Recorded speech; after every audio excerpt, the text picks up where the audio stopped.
Olá, quem fala aqui é o Grupo de Contexto e hoje vamos trazer um assunto em grande evidência, principalmente nas redes sociais. Intitulamos o nosso tema de hoje como E aí, quer sair da bolha? As redes sociais são ferramentas que conectam as pessoas, independente dos seus gostos e suas idades, independente do espaço e do tempo que elas vivem. Elas revolucionaram a era social.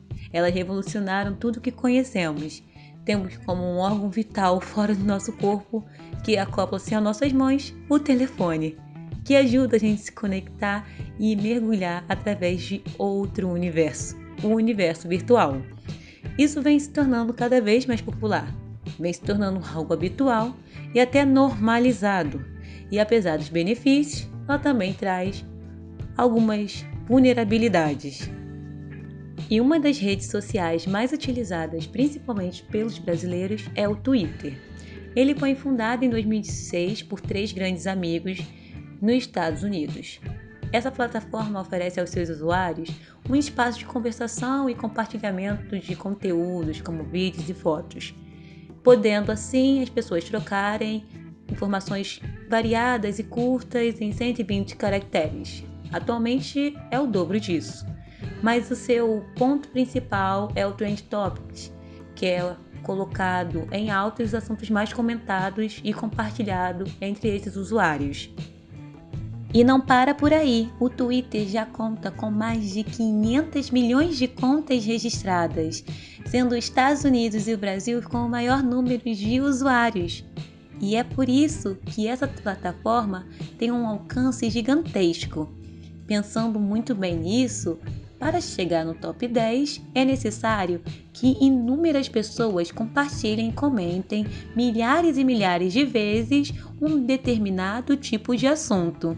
E é aí, meus amigos, que mora nosso ninho de vespa. Enquanto podíamos usar a internet para se tornar uma ferramenta extraordinária aos nossos olhos, descobrimos que usamos muitas vezes para emitir mensagens irrefletidas e sentenças sem fundamentos, para a perda total do diálogo nas redes sociais. E quem pode nos ajudar a entender um pouco mais sobre isso é o filósofo da computação Jaron Lanier, um dos pais fundadores do campo do silício. Esteve à frente de projetos importantes para a modernidade e a era da informação, como a realidade virtual. E apesar disto, ele pode ser entendido como um conservador quando se trata do uso desenfreado da tecnologia, principalmente das redes sociais. Sua visão sobre a tecnologia não é nada otimista. Ele acredita que devemos largar e abandonar todas as nossas contas das redes sociais. Em seu livro chamado 10 Argumentos para Apagar Suas Contas das Redes Sociais, ele trouxe 10 pontos relevantes e a gente vai destacar alguns que achamos pertinentes para falar sobre a bolha social que foi noticiado no El País. O primeiro ponto que destacamos entre os 10 foi: estão lhe deixando infeliz. Segundo a reportagem, apesar da gente se sentir conectado pelas redes sociais, estão cada vez com uma sensação maior de isolamento, provocado por vários fatores, principalmente pela irracionalidade humana. Vejamos o padrão de beleza estético exigido no Instagram. As sobrancelhas são as mesmas, as bocas têm que ser bem preenchidas, o corpo tem que ser delgado, ou você tem que fugir de toda norma de padronização para se enquadrar em um determinado grupo. Ou seja, as opiniões acabam sendo polarizadas e essas opiniões transformam todo mundo em trolls, segundo o autor. O diálogo acaba não existindo porque está todo mundo ocupando um determinado lugar no extremo. E isso tudo exige, segundo a reportagem, porque as pessoas preferem ganhar pontos às custas de expor os outros do que dialogar com os outros. O segundo ponto que destacamos da entrevista foi: as redes destroem nossa capacidade de empatia. Segundo o filósofo, a vida nas redes sociais está dentro de uma bolha. Os algoritmos reconhecem os nossos gostos, nossos vídeos preferidos, nossos amigos em comum e traça o nosso perfil para enquadrar em um determinado grupo seleto, que deixa a gente numa zona confortável e agradável. Assim, qualquer coisa divergente da nossa zona de conforto, desejamos romper imediatamente, porque isso destrói a ideia de perfeição construída pelo quadro social e virtual.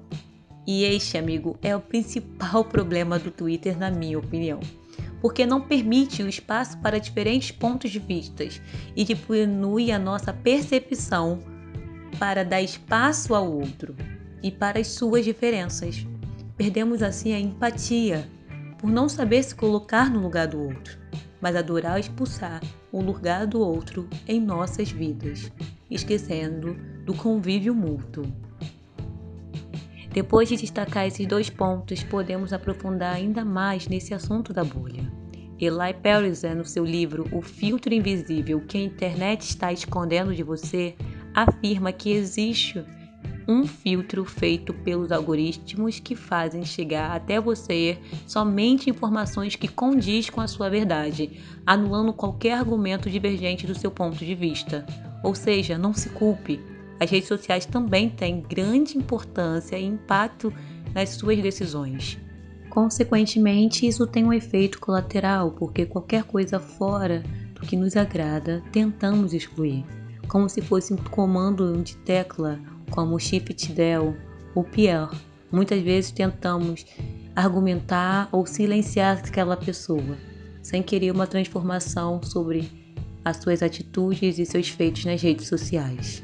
Tudo isso porque desejamos a todo tempo expor, denunciar ou simplesmente cancelar, transformando a nossa identidade virtual em trolls, pela falta de autocrítica sobre os nossos comportamentos e ações, porque vivemos numa redoma que parece onde tudo é a exemplificação da perfeição. Na internet não se permite erros, não se permite vacilos.